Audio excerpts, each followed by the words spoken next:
The Adventures of Huckleberry Finn by Mark Twain. Chapter 19. 2 or 3 days and nights went by. I reckon I might say they swum by. They slid along, so quiet and smooth and lovely.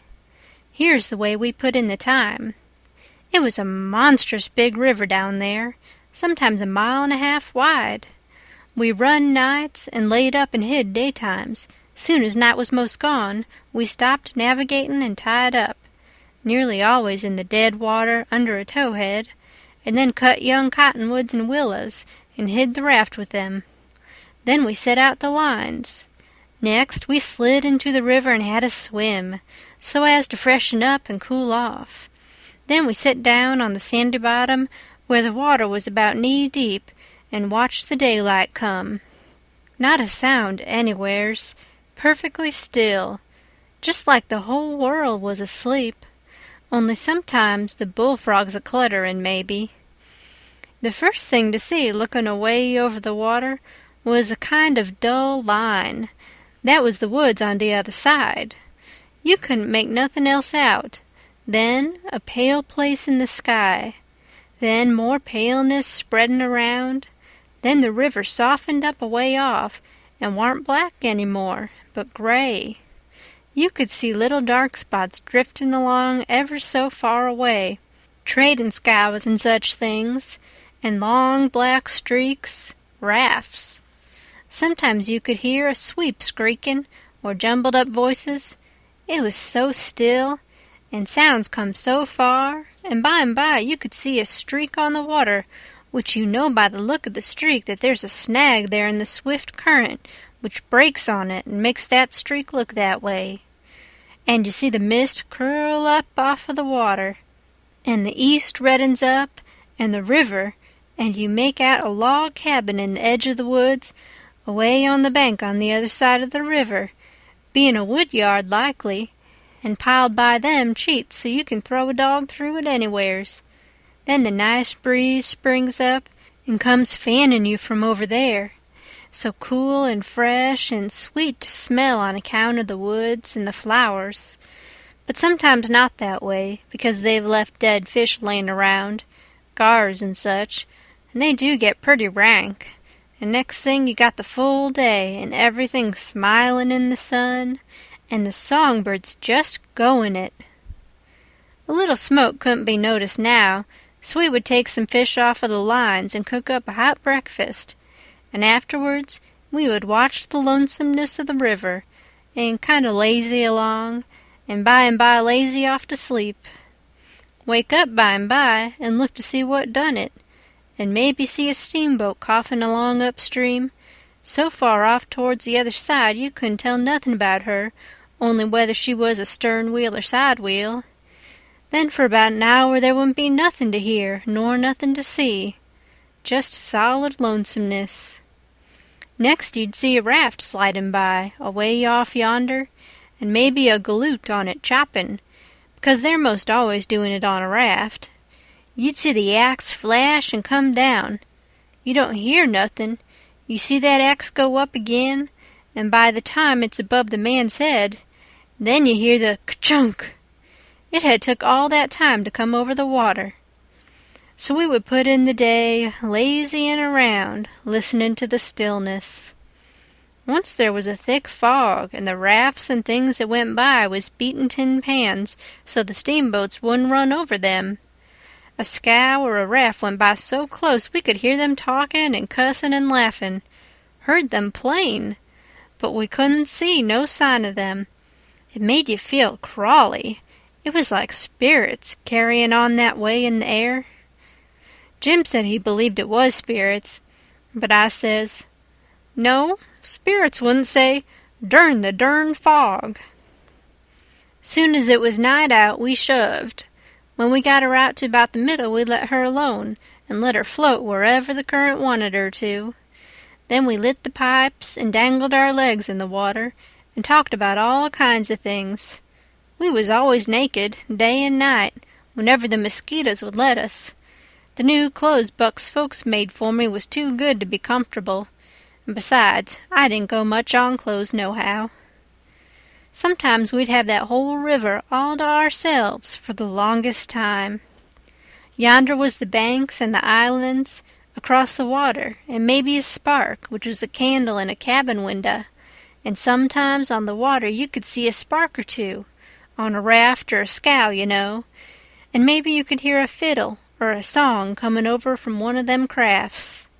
It's lovely to live on a raft. We had the sky up there all speckled with stars, and we used to lay on our backs and look up at them, and discuss about whether they was made or only just happened. Jim, he allowed they was made, but I allowed they happened. I judged it would have took so long to make so many. Jim said the moon could have laid them. Well, that looked kind of reasonable, so I didn't say nothing against it, because I've seen a frog lay most as many, so of course it could be done. We used to watch the stars that fell, too, and see them streak down. Jim allowed they'd got spoiled, and was hove out of the nest. Once or twice of a night we could see a steamboat slippin' along in the dark, and now and then she would belch a whole world of sparks up out of her chimblies, and they would rain down in the river and look awful pretty. Then she would turn a corner, and her lights would wink out, and her powwow shut off and leave the river still again. And by her waves would get to us, a long time after she was gone, and joggle the raft a bit. And after that you wouldn't hear nothing, for you couldn't tell how long, except maybe frogs or something. After midnight the people on shore went to bed, and then for 2 or 3 hours the shores was black, no more sparks in the cabin windows. These sparks was our clock. The first one that showed again meant morning was comin', so we hunted a place to hide and tie up right away. One morning about daybreak I found a canoe and crossed over a chute to the main shore.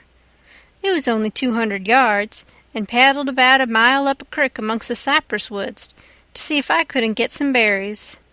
Just as I was passing a place where a kind of a cow path crossed the crick, here comes a couple of men tearing up the path as tight as they could foot it. I thought I was a goner, for whenever anybody was after anybody, I judged it was me, or maybe Jim. I was about to dig out from there in a hurry, but they was pretty close to me then, and sung out and begged me to save their lives, said they hadn't been doing nothing and was being chased for it, and there was men and dogs a-comin'. They wanted to jump right in, but I says, "Don't you do it. I don't hear the dogs and horses yet. You've got time to crowd through the brush and get up the crick a little ways. Then you take to the water and wade down to me and get in. That'll throw the dogs off the scent." They done it, and soon as they was aboard, I lit out for our towhead, and in about 5 or 10 minutes we heard the dogs and the men away off shoutin'. We heard them come along towards the crick, but couldn't see them. They seemed to stop and fool around a while. Then, as we got further and further away all the time, we couldn't hardly hear them at all. And by the time we had left a mile of woods behind us and struck the river, everything was quiet, and we paddled over to the towhead and hid in the cottonwoods and was safe. One of these fellows was about 70 or upwards, and had a bald head and very gray whiskers.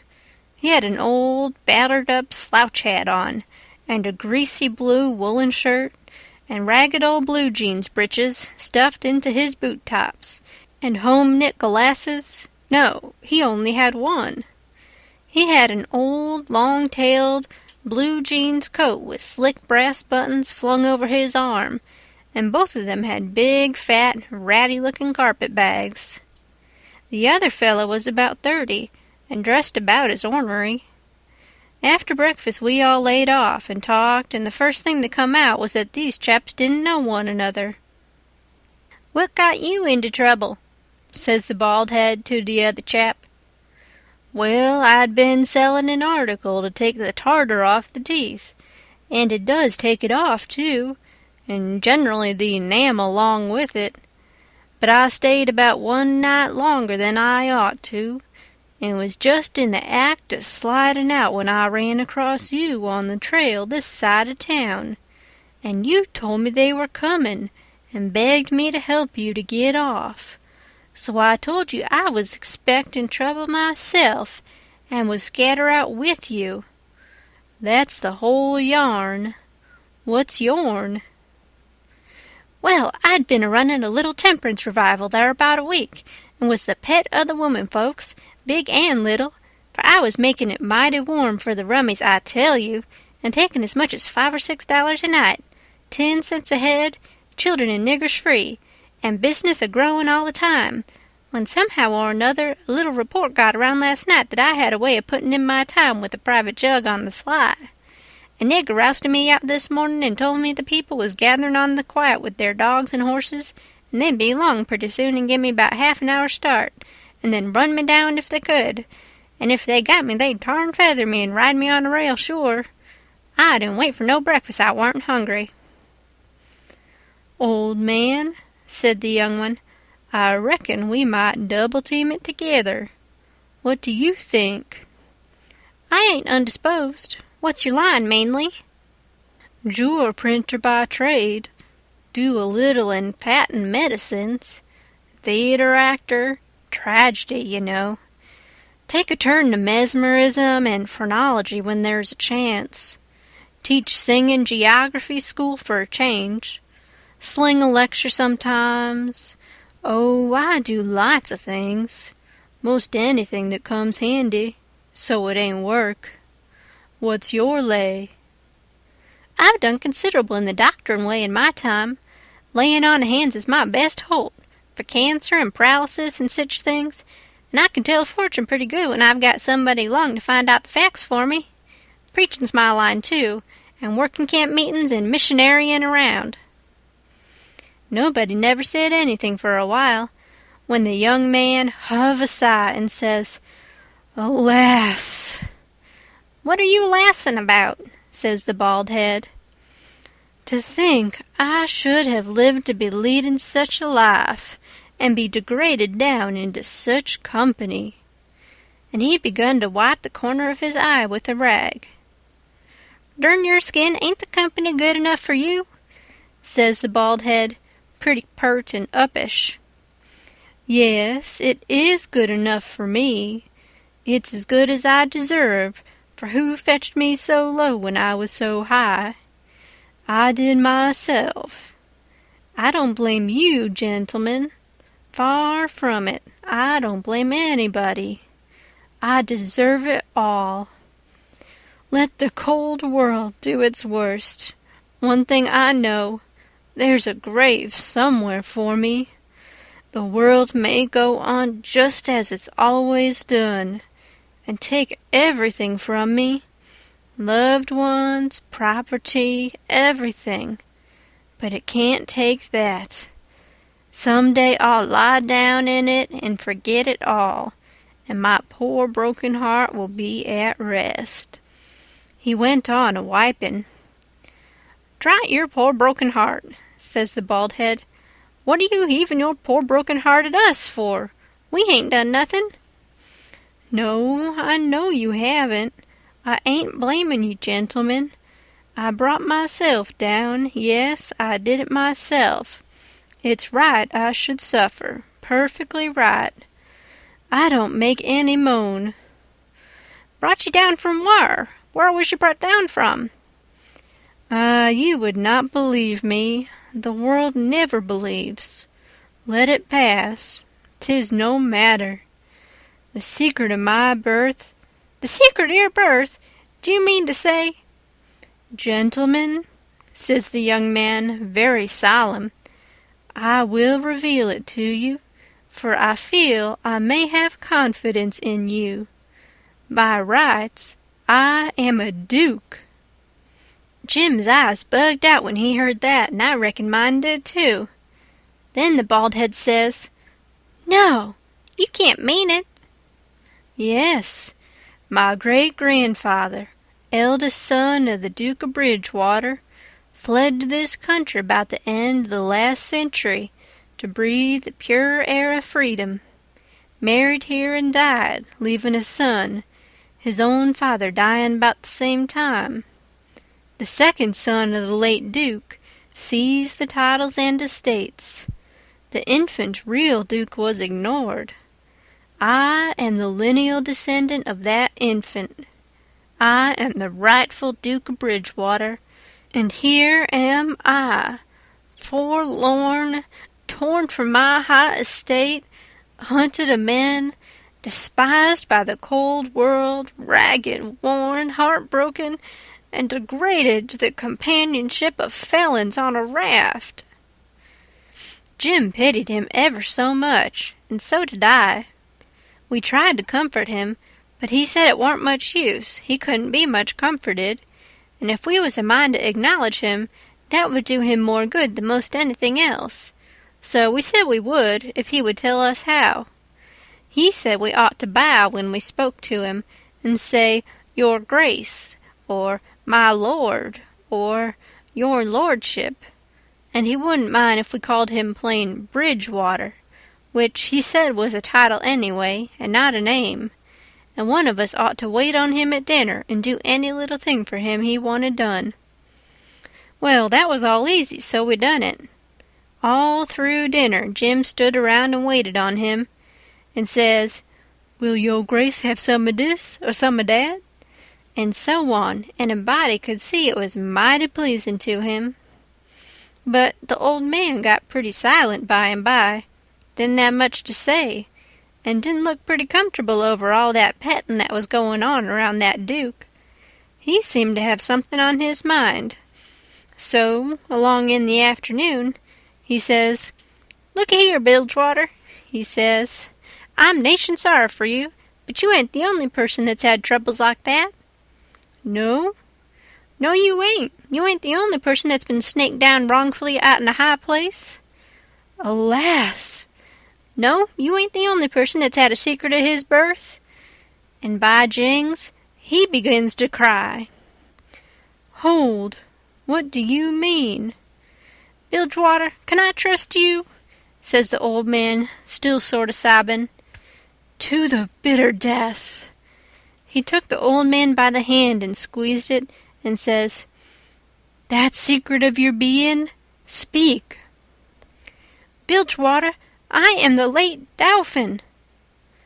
You bet you, Jim and me stared this time. Then the Duke says, You are what? Yes, my friend, it is too true. Your eyes is looking at this very moment on the poor disappeared Dauphin, Louis XVII, son of Louis XVI and Mary Antoinette. You, at your age? No.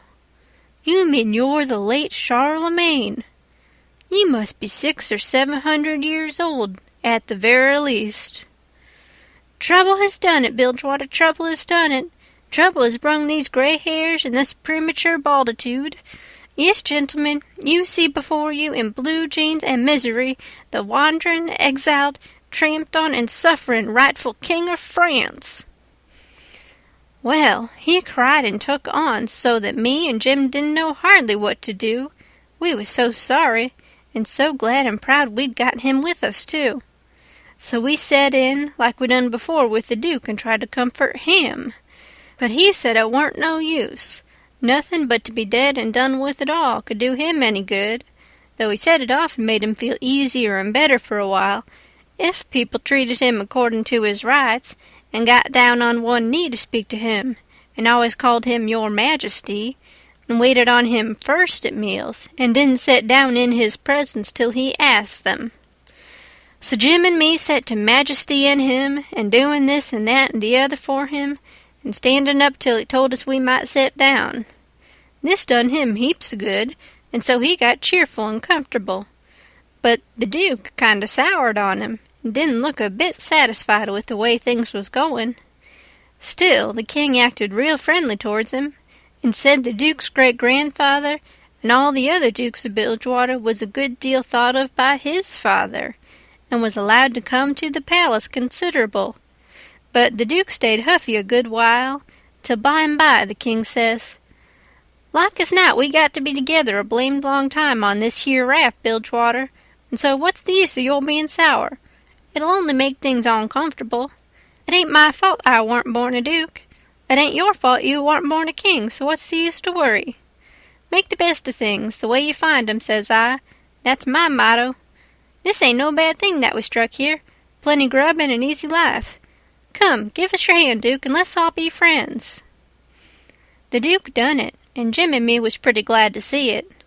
It took away all the uncomfortableness, and we felt mighty good over it, because it would have been a miserable business to have any unfriendliness on the raft. For what you want above all things on a raft is for everybody to be satisfied and feel right and kind towards the others. It didn't take me long to make up my mind that these liars weren't no kings nor dukes at all, but just low-down humbugs and frauds. But I never said nothing, never let on. Kept it to myself. It's the best way. Then you don't have no quarrels and don't get into no trouble. If they wanted us to call them kings and dukes, I hadn't no objections, long as it would keep peace in the family. And it warn't no use to tell Jim, so I didn't tell him. If I never learnt nothing else out of Pap, I learnt that the best way to get along with his kind of people is to let them have their own way. End of Chapter 19. Chapter 20. They asked us considerable many questions, wanting to know what we covered up the raft that way for, and laid by in the daytime instead of running. Was Jim a runaway nigger? Says I, goodness sakes, would a runaway nigger run south? No, they allowed he wouldn't. I had to account for things some way, so I says, my folks was living in Pike County in Missouri when I was born, and they all died off but me and Pa and my brother Ike. Pa, he 'lowed he'd break up and go down and live with Uncle Ben, who's got a little one-horse place on the river, 44 mile below Orleans. Pa was pretty poor and had some debts, so when he'd squared up, there warn't nothing left but $16 and our nigger Jim. That warn't enough to take us 1,400 mile, duck passage nor no other way. Well, when the river rose, Pa had a streak o' luck one day. He ketched this piece of a raft, so we reckon we go down to Orleans on it. Pa's luck didn't hold out. A steamboat run over the for'ard corner of the raft one night, and we all went overboard and dove under the wheel. Jim and me come up all right, but Pa was drunk, and Ike was only 4 years old, so they never come up no more.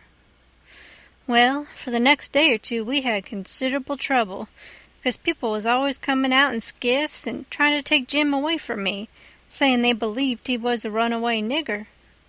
We don't run daytimes no more now. Nights, they don't bother us. The Duke says, leave me alone to cipher out a way so we can run in the daytime if we want to. I'll think the thing over. I'll invent a plan that'll fix it. We'll let it alone for today, because, of course, we don't want to go by that town yonder in daylight. It mightn't be healthy. Towards night it begun to darken up and look like rain. The heat lightning was squirting around low down in the sky, and the leaves was beginning to shiver. It was going to be pretty ugly, it was easy to see that. So the Duke and the King went to overhauling our wigwam to see what the beds was like. My bed was a straw tick, better than Jim's, which was a corn shuck tick. There's always cobs around in a shuck tick, and they poke into you and hurt. And when you roll over, the dry shucks sound like you was rolling over in a pile of dead leaves, and make such a rustling that you wake up. Well, the Duke allowed he would take my bed, but the King allowed he wouldn't. He says, I should have reckoned the difference in rank would have suggested to you that a corn shuck bed warn't just fitting for me to sleep on. Your Grace'll take the shuck bed yourself. Jim and me was in a sweat again for a minute, being afraid there was going to be some more trouble amongst them. So we was pretty glad when the Duke says, "'Tis my fate to be always ground into the mire under the iron heel of oppression.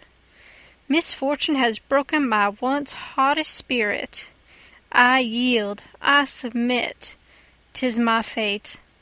I am alone in the world. Let me suffer, can bear it. We got away as soon as it was good and dark. The king told us to stand well out towards the middle of the river, and not show a light till we got a long ways below the town. We come inside of the little bunch of lights by and by. That was the town, you know, and slid by, about a half-mile out all right. When we was 3/4 of a mile below, we hoisted up our signal lantern, and about 10 o'clock it come on to rain and blow and thunder and lighten like everything. So the king told us both to stay on watch till the weather got better. Then him and the Duke crawled into the wigwam and turned in for the night. It was my watch below till 12, but I wouldn't have turned in anyway if I'd had a bed, because a body don't see such a storm as that every day in the week, not by a long sight. My souls, how the wind did scream along! And every second or two there'd come a glare that lit up the whitecaps for a mile around, and you'd see the island looking dusty through the rain, and the trees thrashing around in the wind. Then comes a whack, bum bum, bum-ba-lum-ba-lum, bum bum bum bum, and the thunder would go rumbling and grumbling away and quit, and then rip comes another flash and another sockdologer. The waves most washed me off the raft sometimes, but I hadn't any clothes on and didn't mind. We didn't have no trouble about snags. The lightning was glaring and flittering around so constant that we could see them plenty soon enough to throw her head this way or that and miss them.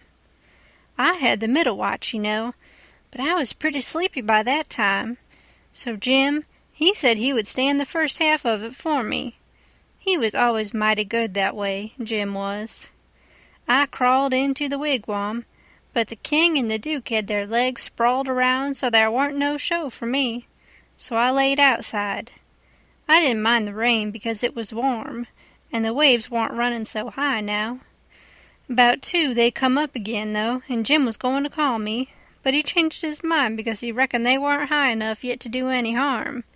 But he was mistaken about that, for pretty soon all of a sudden along comes a regular ripper and washed me overboard. It most killed Jim a-laughing. He was the easiest nigger to laugh that ever was, anyway. I took the watch, and Jim he laid down and snored away, and by the storm let up for good and all, and the first cabin light that showed, I rousted him out, and we slid the raft into hiding quarters for the day. The king got out an old ratty deck of cards after breakfast, and him and the Duke played 7-up a while, 5 cents a game. Then they got tired of it, and allowed they would lay out a campaign, as they called it. The Duke went down into his carpet-bag, and fetched up a lot of little printed bills and read them out loud.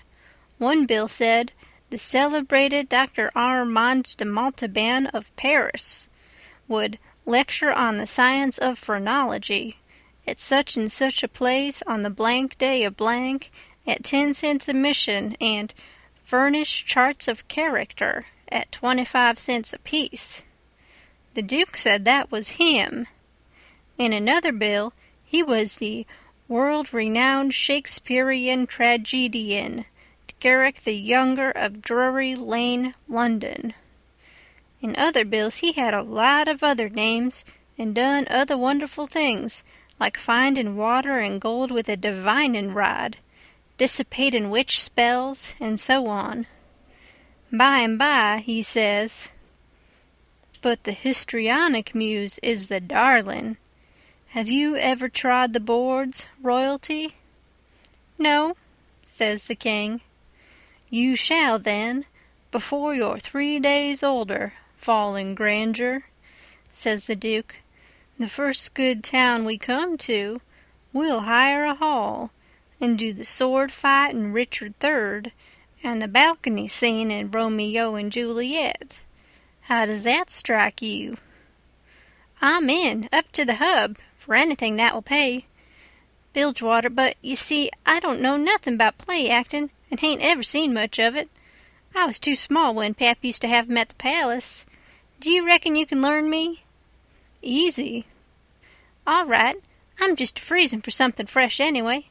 Let's commence right away." So the Duke, he told him all about who Romeo was and who Juliet was, and said he was used to being Romeo, so the king could be Juliet.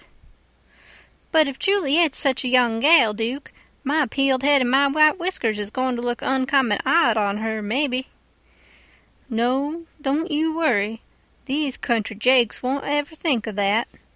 Besides, you know, you'll be in costume, and that makes all the difference in the world.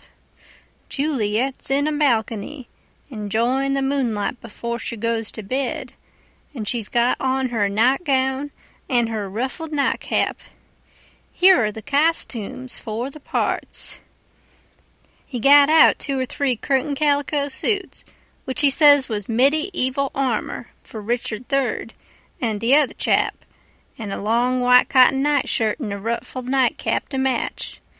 The king was satisfied, so the Duke got out his book and read the parts over in the most splendid spread-eagle way, prancing around and acting at the same time, to show how it had to be done. Then he give the book to the king and told him to get his part by heart. There was a little one-horse town about 3 mile down the bend, and after dinner the Duke said he had ciphered out his idea about how to run in daylight without it being dangersome for Jim, so he allowed he would go down to the town and fix that thing. The king allowed he would go too and see if he couldn't strike something. We was out of coffee, so Jim said I better go along with them in the canoe and get some. When we got there weren't nobody stirring, streets empty and perfectly dead and still like Sunday. We found a sick nigger sunning himself in a backyard, and he said everybody that warn't too young or too sick or too old was gone to camp meeting about 2 mile back in the woods. The king got the directions and allowed he'd go and work that camp meeting for all it was worth, and I might go too. The Duke said what he was after was a printing office. We found it, a little bit of a concern, up over a carpenter shop. Carpenters and printers all gone to the meeting and no doors locked. It was a dirty, littered-up place and had ink marks and handbills with pictures of horses and runaway niggers on 'em, all over the walls. The Duke shed his coat and said he was all right now, so me and the king lit out for the camp meeting. We got there in about a half an hour fairly dripping, for it was a most awful hot day. There was as much as 1,000 people there, from 20 mile round. The woods was full of teams and wagons, hitched everywheres, feeding out of the wagon troughs and stomping to keep off the flies. There was sheds made out of poles and roofed over with branches, where they had lemonade and gingerbread to sell, and piles of watermelons and green corn and such like truck. The preaching was going on under the same kinds of sheds, only they was bigger and held crowds of people. The benches was made out of outside slabs of logs, with holes bored in the round side to drive sticks into for legs. They didn't have no backs. The preachers had high platforms to stand on at one end of the sheds. The women had on sunbonnets, and some had linsey-woolsey frocks, some gingham ones, and a few of the young ones had on calico. Some of the young men was barefooted, and some of the children didn't have on any clothes but just a tow linen shirt. Some of the old women was knitting, and some of the young folks was courting on the sly. The first shed we come to, the preacher was lining out a hymn. He lined out 2 lines. Everybody sung it, and it was kind of grand to hear it. There was so many of them, and they done it in such a rousing way. Then he lined out 2 more for them to sing, and so on. The people woke up more and more, and sung louder and louder, and towards the end some begun to groan and some begun to shout. Then the preacher begun to preach, and begun in earnest too, and went weaving first to one side of the platform, and then the other, and then a-leaning down over the front of it with his arms and his body going all the time, and shouting his words out with all his might, and every now and then he would hold up his Bible and spread it open, and kind of pass it around this way and that, shouting, "It's the brazen serpent in the wilderness! Look upon it and live!" And people would shout out, "Glory, amen!" And so he went on, and the people groaning and crying and saying amen. "Oh, come to the mourner's bench! Come, black with sin! Amen! Come, sick and sore! Amen! Come, lame and halt and blind! Amen!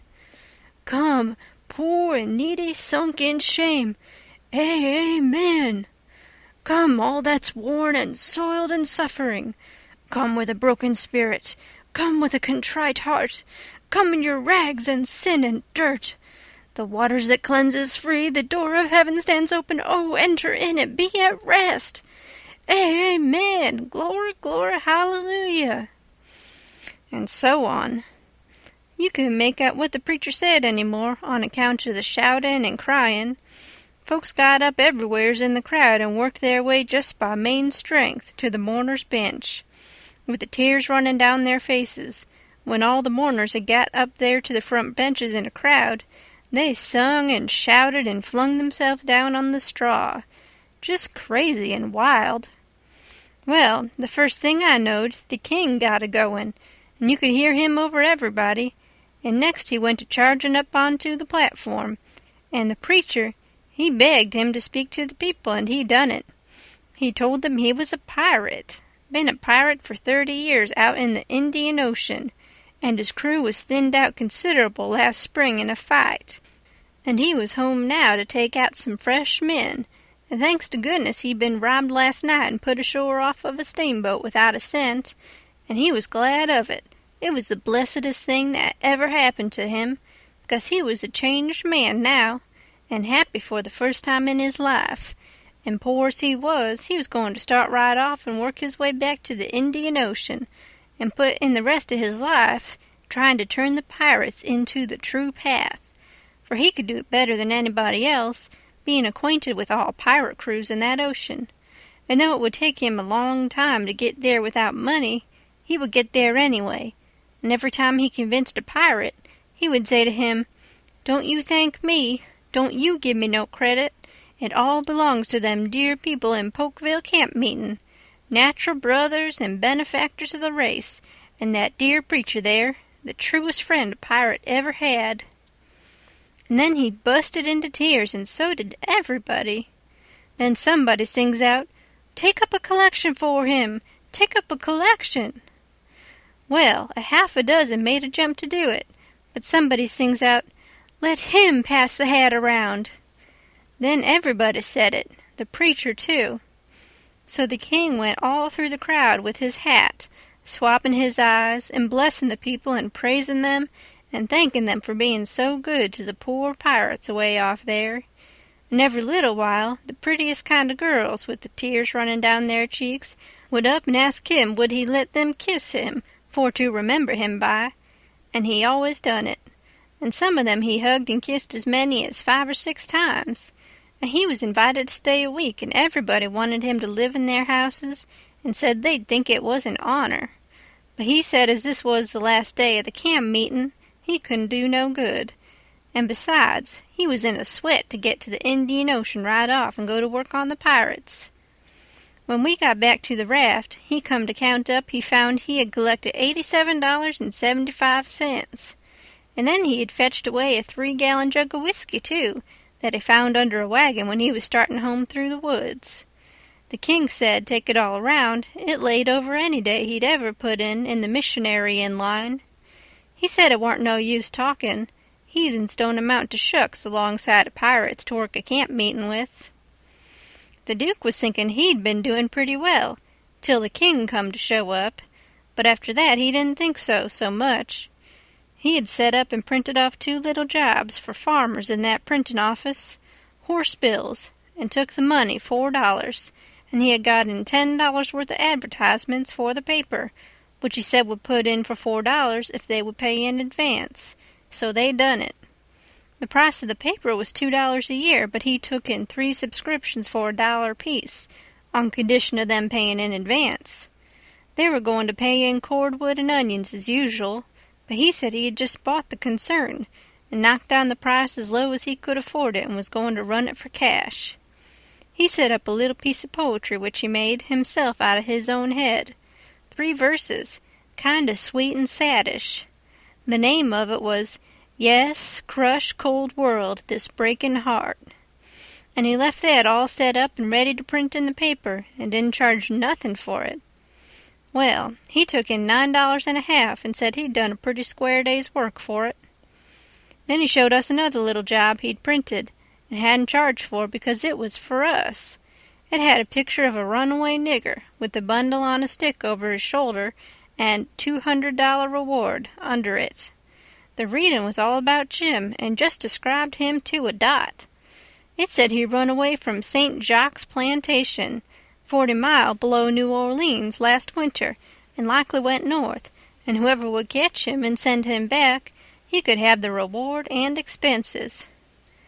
Now, says the Duke, after tonight, we can run in the daytime if we want to.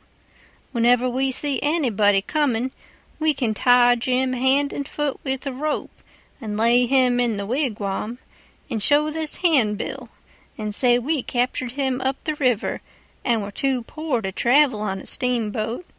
So we got this little raft on credit from our friends and are going down to get the reward. Handcuffs and chains would look better on Jim, but it wouldn't go well with the story of us being so poor. Too much like jewelry. Ropes are the correct thing.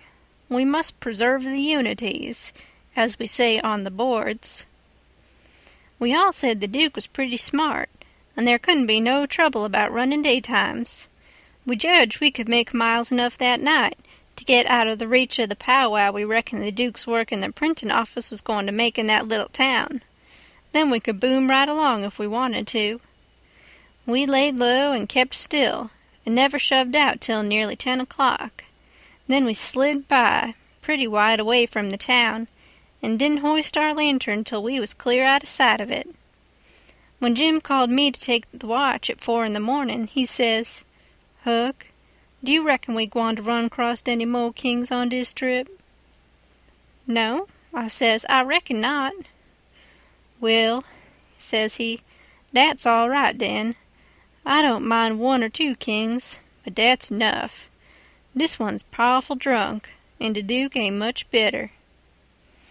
I found Jim had been trying to get him to talk French, so he could hear what it was like, but he said he had been in this country so long and had so much trouble, he'd forgot it.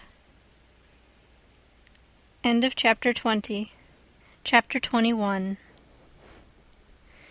It was after sunup now, but we went right on and didn't tie up. The King and the Duke turned out by and by looking pretty rusty, but after they'd jumped overboard and took a swim, it chippered them up a good deal. After breakfast, the King, he took a seat on the corner of the raft and pulled off his boots and rolled up his breeches and let his legs dangle in the water, so as to be comfortable, and lit his pipe and went to getting his Romeo and Juliet by heart. When he had got it pretty good, him and the Duke begun to practice it together. The Duke had to learn him over and over again how to say every speech, and he made him sigh, and put his hand on his heart, and after a while he said he'd done it pretty well. "Only," he says, "you mustn't bellow out Romeo that way like a bull. You must say it soft and sick and languishy. So, Romeo. That is the idea. For Juliet's a dear, sweet, mere child of a girl, you know, and she doesn't bray like a jackass." Well, next they got out a couple of long swords that the Duke made out of oak laths, and begun to practice a sword fight. The Duke called himself Richard III, and the way they laid on and pranced around the raft was grand to see. But by and by the King tripped and fell overboard, and after that they took a rest, and had a talk about all kinds of adventures they'd had in other times along the river. After dinner, the Duke says, "Well, Capet, we'll want to make this a first-class show, you know, so I guess we'll add a little more to it. We want a little something to answer encores with, anyway." "What's encores, Bilgewater?" The Duke told him, and then says, I'll answer by doing the Highland fling or the sailor's hornpipe. And you, well, let me see. Oh, I've got it. You can do Hamlet's soliloquy. Hamlet's which? Hamlet's soliloquy, you know, the most celebrated thing in Shakespeare. Ah, it's sublime, sublime. Always fetches the house. I haven't got it in the book.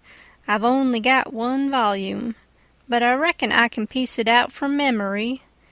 I'll just walk up and down a minute and see if I can call it back from recollection's vaults. So he went to marching up and down, thinking and frowning horrible every now and then. Then he would hoist up his eyebrows. Next he would squeeze his hand on his forehead and stagger back and kind of moan. Next he would sigh, and next he'd let on to drop a tear. It was beautiful to see him. By and by he got it. He told us to give attention. Then he strikes a most noble attitude, with one leg shoved forwards and his arms stretched away up and his head tilted back, looking up at the sky.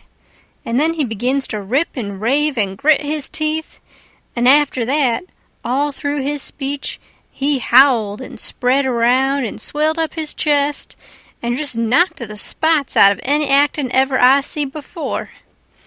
This is the speech. I learned it easy enough while he was learning it to the king.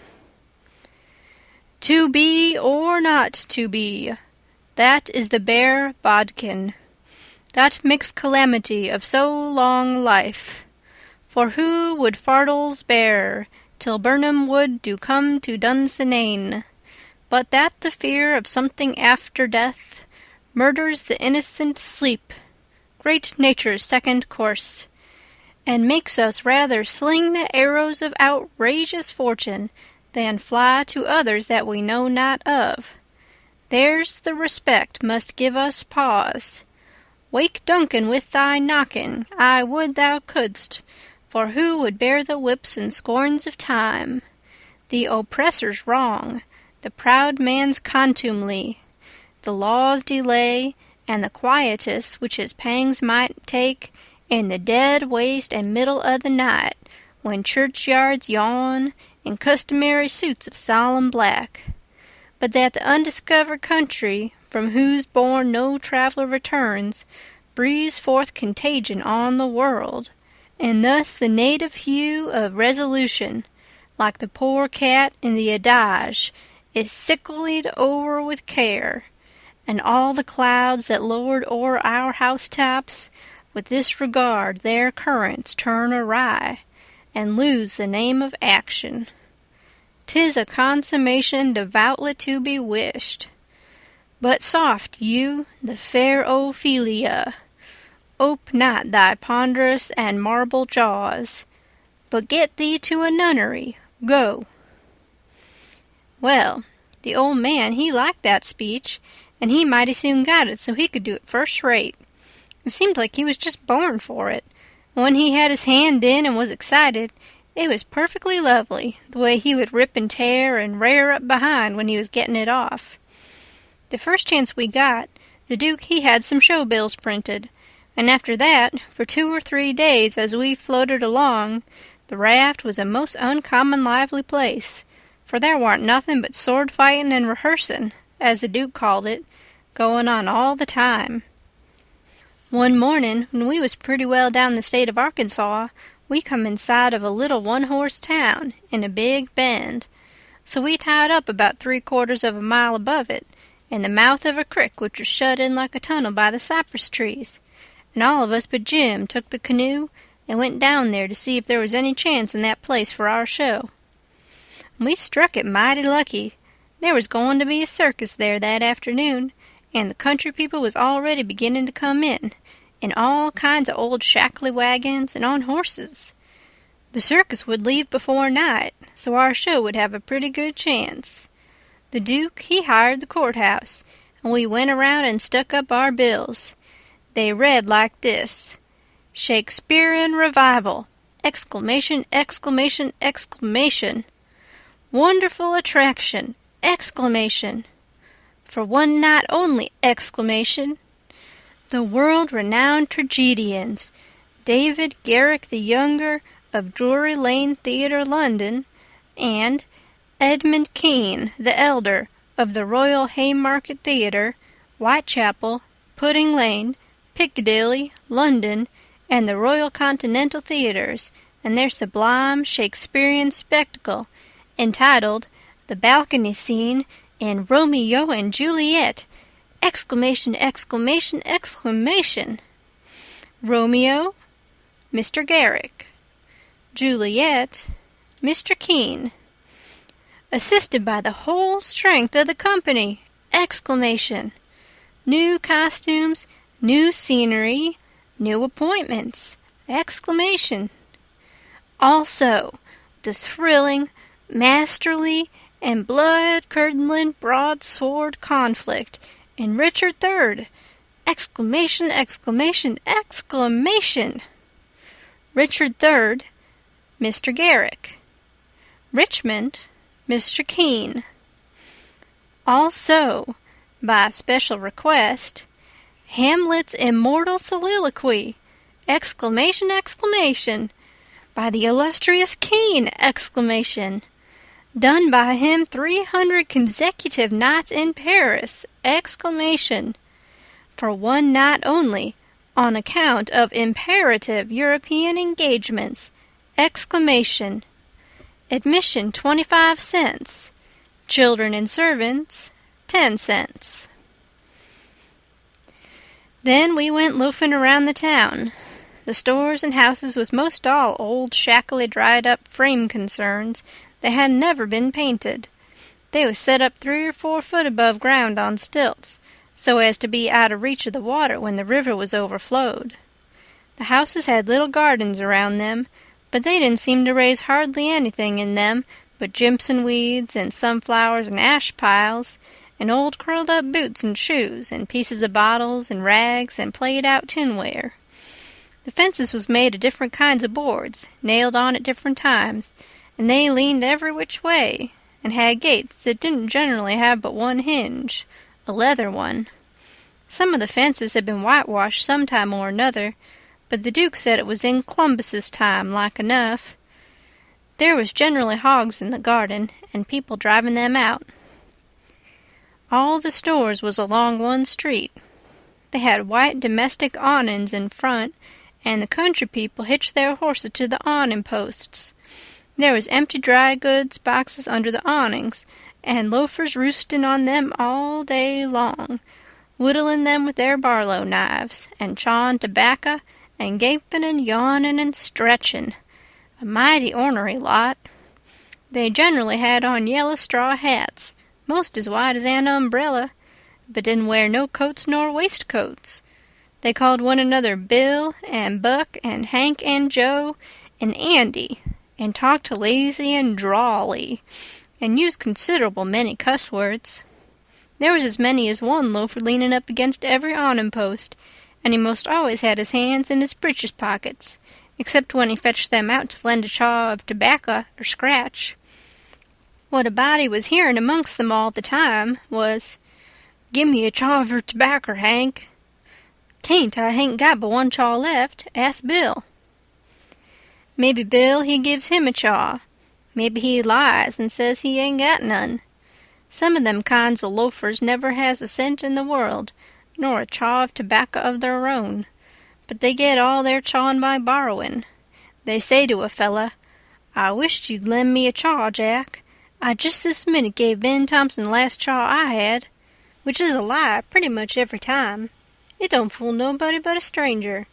But Jack ain't no stranger, so he says, "You give him a chaw, did you? So did your sister's cat's grandmother. You pay me back the chaws you've already borrowed off of me, Leif Buckner. Then I'll loan you 1 or 2 ton of it, and won't charge you no back interest nuther." "Well, I did pay you back some of it onct." "Yes, you did, 'bout 6 chaws. You borrowed store tobacco and paid back niggerhead." Store tobacco is flat black plug, but these fellows mostly chaws the natural leaf twisted. When they borrow a chaw, they don't generally cut it off with a knife, but set the plug in between their teeth, and gnaw with their teeth and tug at the plug with their hands till they get it in two. And sometimes the one that owns the tobacco looks mournfully at it when it's handed back, and says sarcastic, "Here, give me the chaw and you take the plug." All the streets and lanes was just mud. There weren't nothing else but mud. Mud as black as tar and nigh about a foot deep in some places, and 2 or 3 inches deep in all the places. The hogs loafed and grunted around everywheres. You'd see a muddy sow and a litter of pigs come lazying along the street and wallop herself right down in the way, where folks had to walk around her, and she'd stretch out and shut her eyes and wave her ears whilst the pigs was milking her, and look as happy as if she was on salary. And pretty soon you'd hear a loafer sing out, "Hi, so, boy, sick him, Tige!"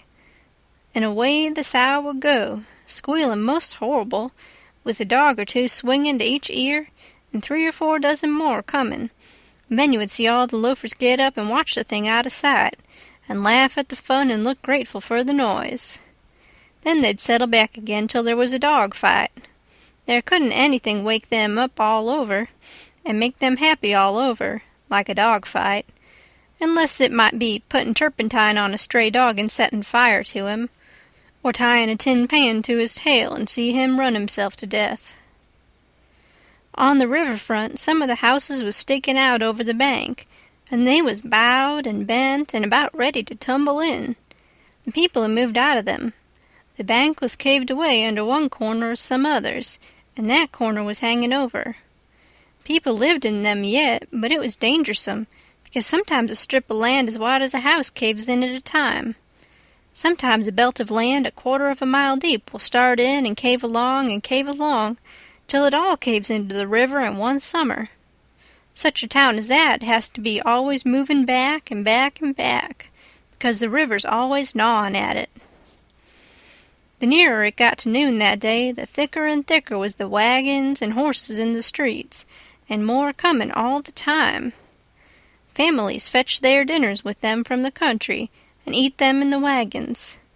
There was considerable whiskey drinking going on, and I seen 3 fights. By and by somebody sings out, "Here comes old Boggs, in from the country for his little old monthly drunk. Here he comes, boys." All the loafers looked glad. I reckon they was used to having fun out of Boggs. One of them says, "Wonder who he's a-gwine to chaw up this time. If he'd a-chawed up all the men he's been a-gwine to chaw up in the last 20 year, he'd have considerable reputation now." Another one says, "I wished old Boggs had threatened me, 'cause then I'd know I warn't gwine to die for 1,000 year." Boggs come a-tearing along on his horse, whooping and yelling like an Injun, and singing out, "Clear the track thar! I'm on the war-path, and the price of coffins is a-gwine to rise." He was drunk, and weaving about in his saddle. He was over 50-year-old, and had a very red face. Everybody yelled at him, and laughed at him, and sassed him, and he sassed back and said he'd attend to them and lay them out in their regular turns, but he couldn't wait now because he'd come to town to kill old Colonel Sherburne, and his motto was, "Meat first, and spoon victuals to top off on." He see me and rode up and says, "Where'd you come from, boy? You prepared to die?" Then he rode on. I was scared, but a man says, "He don't mean nothing. He's always a-carrying on like that when he's drunk. He's the best-naturedest old fool in Arkansas. Never hurt nobody, drunk nor sober." Boggs rode up before the biggest store in town, and bent his head down so he could see under the curtain of the awning, and yells, "Come out here, Sherburne! Come out and meet the man you've swindled. You're the hound I'm after, and I'm a-gwine to have you, too." And so he went on, calling Sherburne everything he could lay his tongue to, and the whole street packed with people listening and laughing and going on. By and by, a proud-looking man about 55, and he was a heap the best-dressed man in that town, too, steps out of the store, and the crowd drops back on each side to let him come. He says to Boggs, mighty calm and slow, he says, I'm tired of this, but I'll endure it till 1 o'clock. Till 1 o'clock, mind, no longer. If you open your mouth against me only once after that time, you can't travel so far, but I will find you." Then he turns and goes in. The crowd looked mighty sober. Nobody stirred, and there warn't no more laughing. Boggs rode off, Blackguard and Sherburne as loud as he could yell, all down the street, and pretty soon back he comes, and stops before the store, still keeping it up. Some men crowded around him and tried to get him to shut up, but he wouldn't. They told him it would be 1 o'clock in about 15 minutes, and so he must go home. He must go right away. But it didn't do no good. He cussed away with all his might, and throwed his hat down in the mud and rode over it, and pretty soon away he went a-ragin' down the street again, with his gray hair a-flyin'. Everybody that could get a chance at him tried their best to coax him off of his horse so they could lock him up and get him sober, but it warn't no use. Up the street he would tear again, and give Sherburne another cussin'. By and by somebody says, "Go for his daughter. Quick, go for his daughter. Sometimes we'll listen to her. If anybody can persuade him, she can." So somebody started on a run. I walked down street a ways and stopped. In about 5 or 10 minutes, here comes Boggs again, but not on his horse. He was a-reelin' across the street towards me, bareheaded, with a friend on both sides of him a-hold of his arms and hurryin' him along. He was quiet and looked uneasy, and he warn't hanging back any, but was doing some of the hurryin' himself. Somebody sings out, "Boggs." I looked over there to see who said it, and it was that Colonel Sherburne. He was standing perfectly still in the street, and had a pistol raised in his right hand, not aiming it, but holding it out with the barrel tilted up towards the sky. The same second I see a young girl coming on the run, and 2 men with her. Boggs and the men turned round to see who called him, but when they see the pistol, the men jumped to one side, and the pistol barrel come down slow and steady to a level, both barrels cocked. Boggs throws up both of his hands and says, "Oh, Lord, don't shoot!"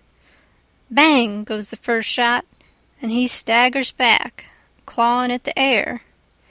Bang goes the second one, and he tumbles backward onto the ground, heavy and solid with his arms spread out.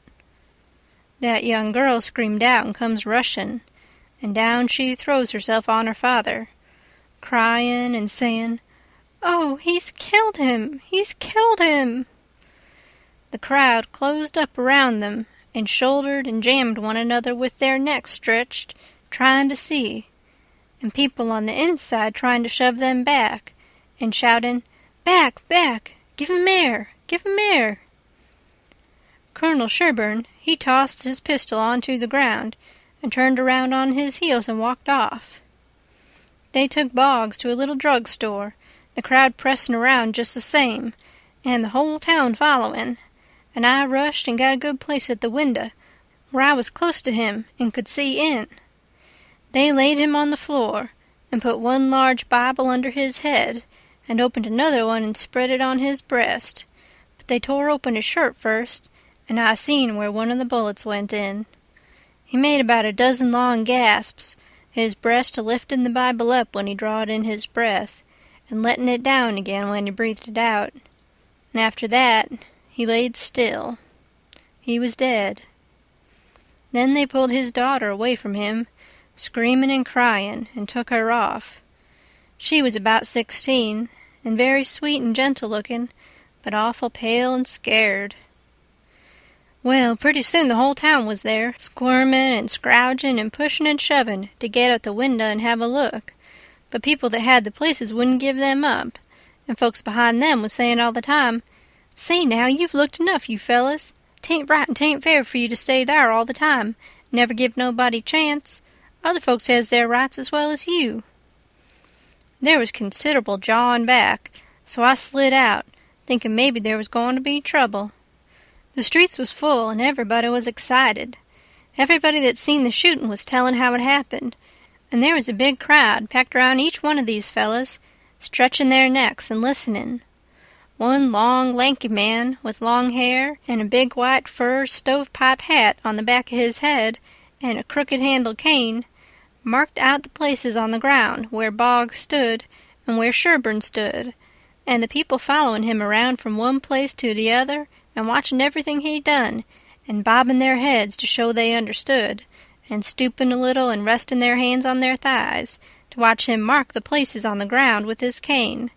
And then he stood up straight and stiff where Sherburne had stood, frowning and having his hat brimmed down over his eyes, and sung out, "Boggs," and then fetched his cane down slow to a level, and says, "Bang!" Staggered backwards, says, "Bang!" again, and fell down flat on his back. The people that had seen the thing said he done it perfect, said it was just exactly the way it all happened. Then as much as a dozen people got out their bottles and treated him. Well, by and by somebody said Sherburne ought to be lynched. In about a minute everybody was saying it, so away they went, mad and yelling, and snatching down every clothesline they come to do the hanging with. End of chapter 21.